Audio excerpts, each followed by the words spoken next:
Hello and welcome to brandtuned, a podcast for people like you, marketers, designers and founders looking to build a great brand that's differentiated and distinctive. It's hosted by me, Shireen Smith, intellectual property lawyer, author and marketer. Why focus on ownership?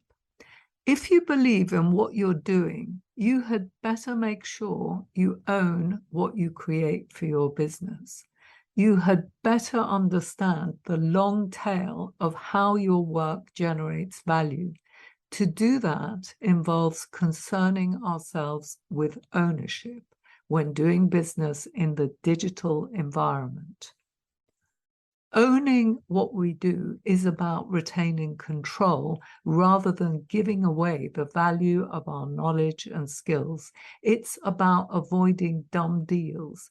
It's about understanding that ownership of digital assets matters.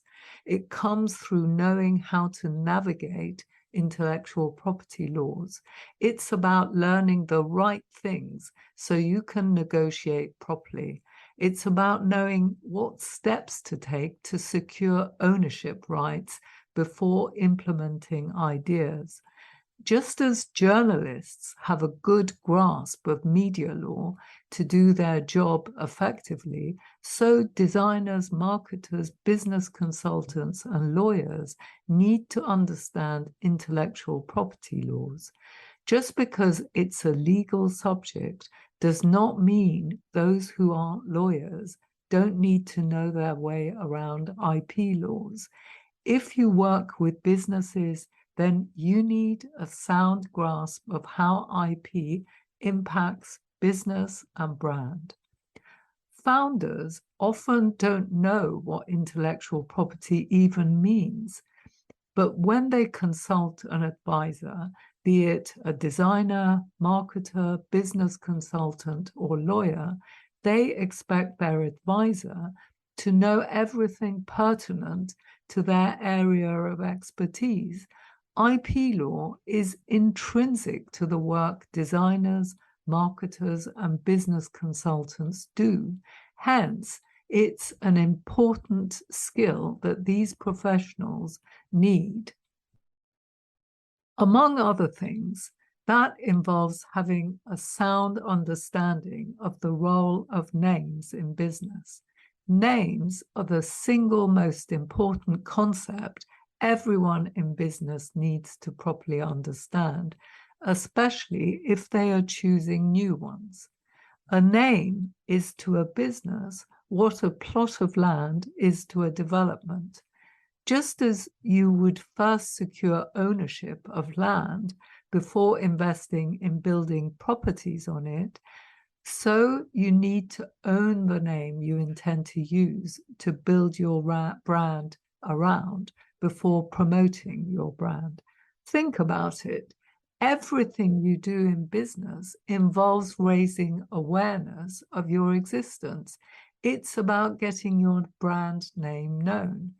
Names are a designation of origin. That means they identify us. The name is how people recognize who is behind a particular product or service. All the associations we have about brands attached to their name. Most brands have other identifiers too. Taglines, sounds, music, symbols, colors, shapes, etc.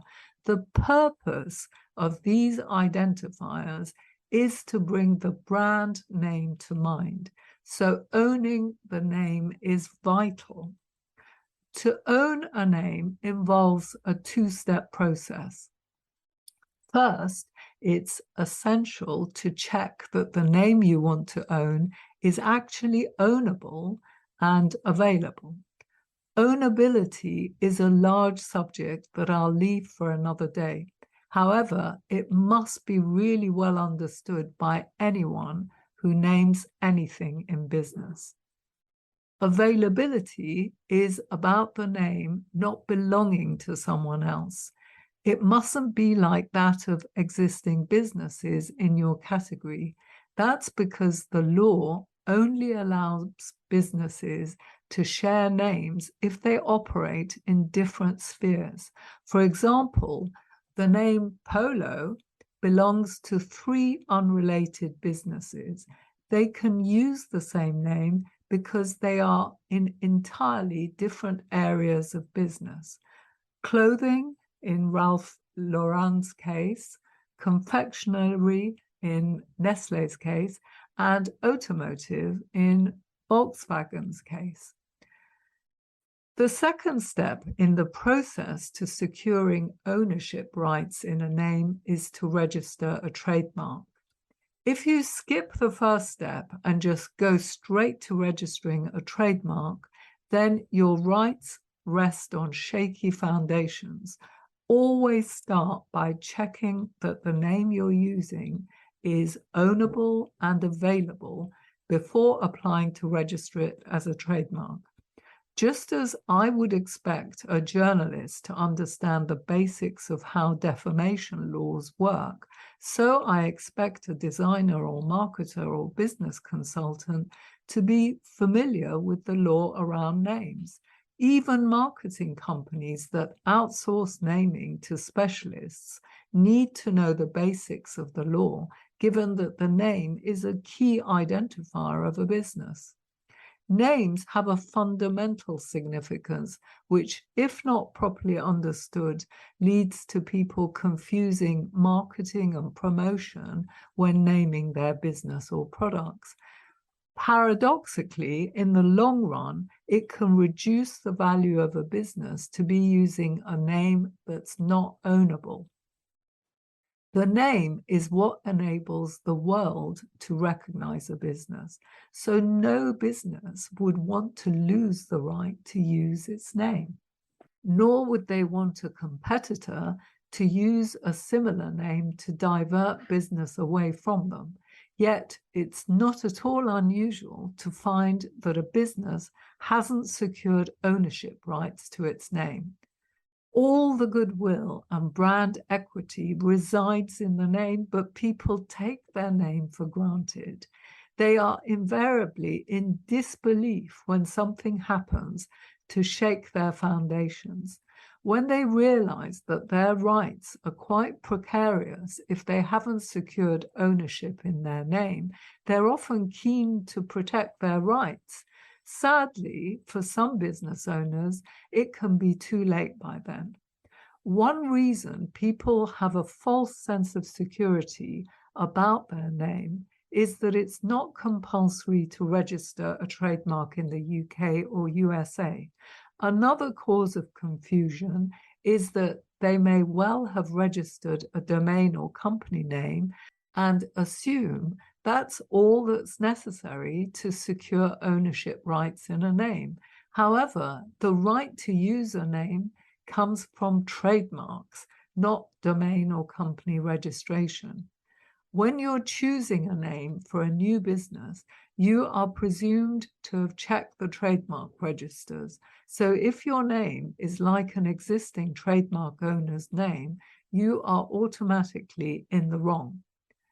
If you're using a name without having registered it as a trademark, your rights won't be apparent when people search the trademark registers when they're choosing names. That means you're in a weaker position than someone who owns their name.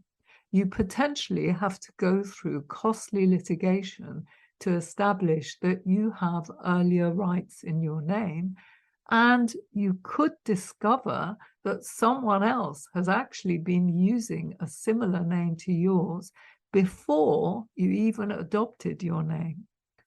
If you lose the argument, you would be required to rebrand.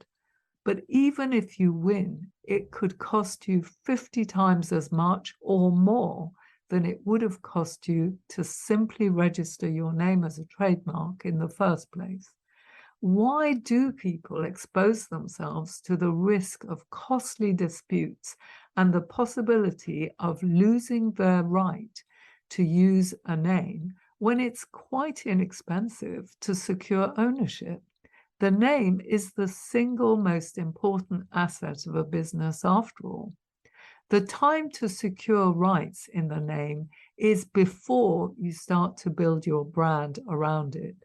Failing to focus on ownership shows a fundamental lack of understanding of the interplay between branding and brand protection. The two must work hand in hand. I've known agency owners keen to register a trademark for a name, such as the title of a book they wanted to write, often quite descriptive names, who hadn't protected their agency's name. When I asked them why they aren't prioritizing the registration of that name, they mumble something to the effect that they didn't know it was necessary to register it. Yet here they are seeking to protect a new name that is often potentially not even ownable. Not understanding the importance of ownership in the digital environment we live in is a basic mistake to avoid. There are so many elements of intellectual property that impact business. IP is essential to understand, especially for designers who create new brands. And naming is one important aspect of this, which is why I've focused on it today. What I hope this piece will have highlighted is the importance of prioritizing the gaining of skills that are related to the work one does. Specifically, I'm hoping it will highlight why a good grasp of intellectual property laws is essential in the digital environment we now live in.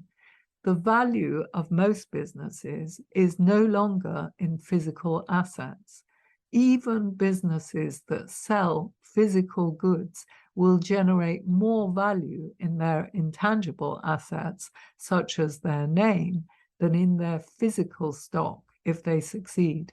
So ownership of intangibles should be a key focus.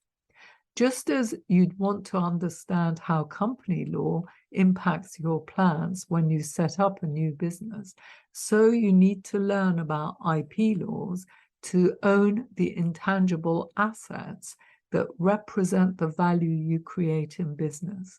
You would be profoundly pissed off if someone else is making their money from what should have been rightfully yours, yet it can happen all too easily if you don't acquire this basic business skill in the 21st century of understanding IP.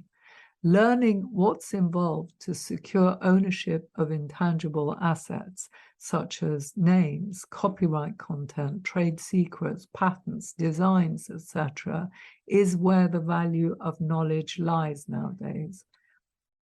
I've recently launched the brandtuned program, which is a branding 101 for designers, marketers, business consultants, lawyers, and founders. It's what you need when dealing with startups or early stage businesses. I'm creating another program just on identity and distinctiveness. It would suit those looking for an in-depth understanding of names and identifiers so that when they're creating a new product name, logo, tagline, character symbol, jingle, or choosing colors and the like, they can address ownership of these identifiers as part of their brand strategy. If you're a designer, marketer, business consultant, or lawyer on the brandtuned newsletter list, or on the LinkedIn brandtuned list of subscribers, I may approach you soon to ask a few questions to progress my research on this. Do let me know if you want to be involved. That's it for this week. Do subscribe to the brandtuned newsletter to get weekly updates. I'd also love to get your feedback. Just send me an email to info@brandtuned.com. Finally, if you liked the episode, please do share it with your friends and colleagues and review it on iTunes or whichever platform you use to listen to podcasts. If you leave us a 5-star review, it means more people will listen and we can spread the word much more quickly about the podcast. Thank you and bye for now.